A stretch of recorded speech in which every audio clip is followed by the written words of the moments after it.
अवधूत चिंतन श्री गुरुदेव दत्त. श्री स्वामी समर्थ. गण गण गणात बोते, गण गण गणात बोते. गजानन महाराजांचा प्रकट दिन हा महाराष्ट्रात संपूर्ण भारतातील भाविकांसाठी अत्यंत पवित्र व श्रद्धेचा दिवस मानला जातो. या दिवशी शेगाव नगरीत भक्तिमय वातावरण असते आणि यंदा 148वा श्री गजानन महाराजांचा प्रकट दिन आहे. तो म्हणजे 8 फेब्रुवारी 2026 रोजी आपण हा साजरा करणार आहोत. म्हणजे उद्याच गजानन महाराजांचा प्रकट दिन आपण सर्व भाविक साजरे करणार आहोत. आपल्या सेवेकऱ्यांसाठी अतिशय सुंदर व खूप चांगली संधी आहे पारायण करण्याची असं म्हटलं तरी चालेल.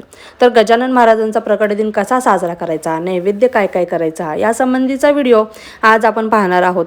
त्यासोबत सेवा कोणत्या करायच्या व त्यांच्याबद्दल थोडीशी माहिती तुमच्यासोबत मी शेअर करणार आहे. बघा, महाराजांनी आपल्या अलौकिक लीला, साधेपणा, करुणा आणि भक्तवत्सलतेने असंख्य भक्तांचे जीवन बदलून टाकले. त्यामुळे हा दिवस भक्तांसाठी आध्यात्मिक उन्नतीचा व मनशांतीचा दिवस मानला जातो. या निमित्ताने संपूर्ण शेगाव नगरी दिव्यांनी उजळून निघते.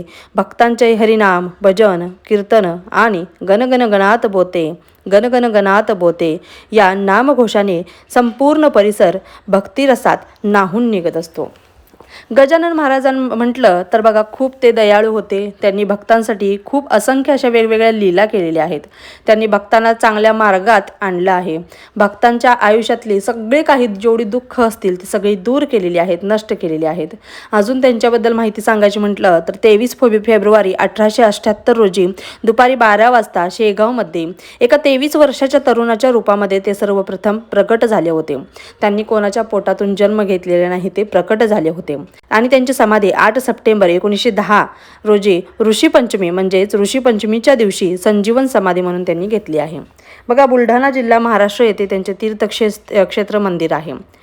तेही बघा, गणगण गणात बोते म्हणजेच कोण, गजानन महाराज देखील अखंड त्यांच्या मुखामध्ये एक नाम असायचं, ते म्हणजे गणगण गणात बोते, गणगण गणात बोते असा अखंड जप देखील ते करत राहायचे. त्यांनी लोकांना भक्ती मार्गात आणले. त्याच पद्धतीने कुष्ठरोग्यांची सेवा केली.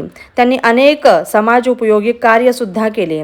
गजानन महाराज यांचा एक ग्रंथ आहे, तो म्हणजे विजय ग्रंथ. हा अतिशय पवित्र ग्रंथ आहे. हा ग्रंथ पठण केल्याने भक्तांच्या सर्व मनोकामना पूर्ण होत असतात. बघा, आपल्याला या दिवशी विजय ग्रंथाची सेवा कोणती करायची, तर विजय ग्रंथाची आपल्याला सेवा करायची आहे. आता तुम्हाला स्क्रीनवरती काही फोटो देखील दिसत आहेत. हे आपण जो विजय ग्रंथ पठण करणार आहोत त्यातील काही अध्याय आहेत, म्हणजे 21 अध्याय आहेत.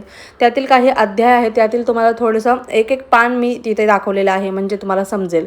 बघा, आता 21वा अध्याय, शेवटचा अध्याय. श्री गजानन महाराज गोसाव्याच्या वेशात रामचंद्र पाटलास दृष्टांत देत आहेत. म्हणजे ज्या त्यांनी 21 अध्यायामध्ये ज्या ज्या लीला केलेल्या आहेत ते सगळ्या लीला या तुम्हाला मी थोडक्यात दाखवण्याचा प्रयत्न केलेला आहे.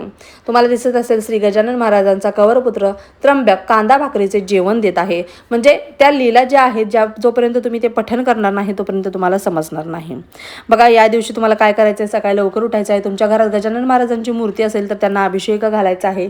अभिषेक घालून झाल्यानंतर बघा, नसेल तरी देखील आपल्या देवाऱ्यासमोर बसून जर तुम्ही गजानन महाराजांची सेवा जरी केली तरी देखील चालणार आहे. आपल्या घरात स्वामींची मूर्ती असते, दत्त महाराजांची मूर्ती असते, त्यांना अभिषेक घालायचा, पाटावरती स्वच्छ वस्त्र अंतरायचं, त्यांना स्थानापन्न करायचं आणि तुम्हाला ही सेवा करायची आहे. विजय ग्रंथाचे पठण केल्यामुळे भक्तांच्या सर्व मनोकामना पूर्ण होतात आणि त्यांच्या जीवनातील जे काही कष्ट आहेत ते दूर होतात असं म्हटलं जातं. विजय ग्रंथाचे पारायण आवर्जून या दिवशी करावे. विजय ग्रंथ हा सामर्थ्यशाली असा एक ग्रंथ आहे आणि या ग्रंथाचे पठण केल्यामुळे, शुद्ध अंतःकरणापासून जर पठण केलं तर या ग्रंथामुळे आपल्याला इष्टफळ मिळते आणि भक्तांना अनुभव देखील येत असतो. प्रत्येक अध्यायाचे महत्त्व आणि महात्म्य हे वेगवेगळे आहे आणि त्यांच्या लीला देखील असंख्य आहेत. बघा, त्यांनी कुष्ठरोग्यांची सेवा केलेली आहे. त्याच पद्धतीने मुख्य प्राण्यांना देखील म्हणजे कुत्र्यांना वगैरे देखील जेव घातलेला आहे. त्यांचं उष्ट देखील स्वतः त्यांनी खाल्लेलं आहे. बघा, आपल्या जीवनातील, भक्तांच्या जीवनातील किंवा मनुष्य जातीच्या जीवनातील विविध समस्यांवरती किंवा विविध अडचणी संकटांवरती रामबाण उपाय कोणता असेल तर विजय ग्रंथ हा आहे. त्यामुळे तुम्ही आवर्जून हे पठण करायचं. ज्या पद्धतीने स्वामीचरित्र सारामृत आहे त्याच पद्धतीने विजय ग्रंथ देखील आहे. स्वामीचरित्र सारामृत जसे 21 अध्याय तसेच 21 अध्याय या विजय ग्रंथामध्ये देखील आहेत. एवढंच की अध्याय थोडेसे मोठे आहेत. त्यामुळे एका बैठकीत आपल्याला पारायण करायचं आहे उद्याच्या दिवशी. बघा, या दिवशी पारायण करताना 21 अध्याय तुम्हाला एका बैठकीत नाहीच झाले तर तुम्ही त्याचे 2 भागामध्ये देखील डिव्हिजन करू शकता. एका बैठकीत करायचं म्हटलं तर 4 ते 5 तास जातात. प्रत्येकाच्या वाचनाच्या स्पीडवरती आहे.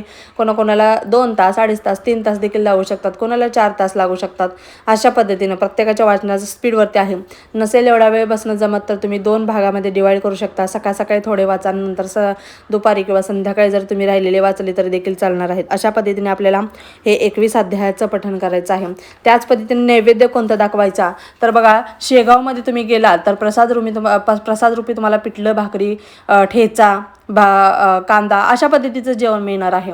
आणि हे जीवन अतिशय सुंदर व अमृततुल्य आहे असं म्हटलं तरी देखील चालेल. कारण या प्रसादाची तुलना दुसऱ्या कोणत्याच प्रसादासोबत केली जात नाही असं देखील म्हटलं जातं. त्यामुळे नक्कीच तुम्ही शेगावमध्ये गेलात तर तुम्ही या प्रसादाचा लाभ घ्या, आवर्जून घ्या. नाही जमलं तुम्हाला तर तुम्ही घरच्या घरी अशा पद्धतीचा नैवेद्य करून आपल्या गजानन महाराजांना दाखवला तरी देखील चालणार आहे. त्यामुळे सर्व भक्तांनी ही एक सेवा करायला अजिबात विसरायचं नाही आहे. आणि गणगण गणात बोते, गणगण गणात बोते, गणगण गणात बोते हा अखंड नामजप तुम्ही करायला सुरुवात करा. तुमच्या सर्व समस्या दूर होतील. सर्व संकट, अडचणी यावरती रामबाण उपाय म्हटला तर तुम्ही नामस्मरण आणि त्याच पद्धतीने विजय ग्रंथाचं पठण आहे. त्यामुळे नक्कीच तुम्ही या सगळ्या सेवा करा. आणि विजय ग्रंथ एकदा वाचा म्हणजे काय होतं, वर्षातून कमीत कमी एकदा तरी पठण करावं असं म्हटलं जातं. म्हणजे आपल्याला त्यांच्या असंख्य लीला देखील कळतात. ते नक्की कोण होते, त्यांनी कोणत्या लीला केलेल्या आहेत ते सगळं तुम्हाला समजणार आहे. त्यामुळे तुम्ही नक्कीच एकदा तरी विजय ग्रंथाचं वर्षातून एकदा तरी पारायण करायचं आहे. नाही जमलं तर तुम्हाला जेव्हा वेळ मिळेल तेव्हा एकदा तुम्ही करून पहा. कारण अनुभव घेतल्याशिवाय काहीच कोणी सांगू शकत नाही. मीही काही सांगू शकत नाही आणि तुम्ही देखील काही सांगू शकणार नाही.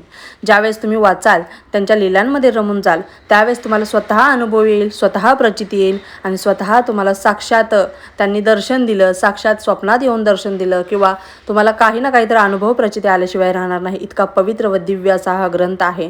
त्यामुळे नक्कीच तुम्ही या छोट्या छोट्या सेवा करायला अजिबात विसरू नका. व्हिडिओ आवडला असल्यास व्हिडिओला लाईक करा, शेअर करा, सबस्क्राईब करा. पुन्हा एकदा भेटूया अशाच एका नवीन व्हिडिओसोबत. तोपर्यंत झालेली सेवा स्वामींच्या रुजू करते. श्री स्वामी समर्थ. धन्यवाद.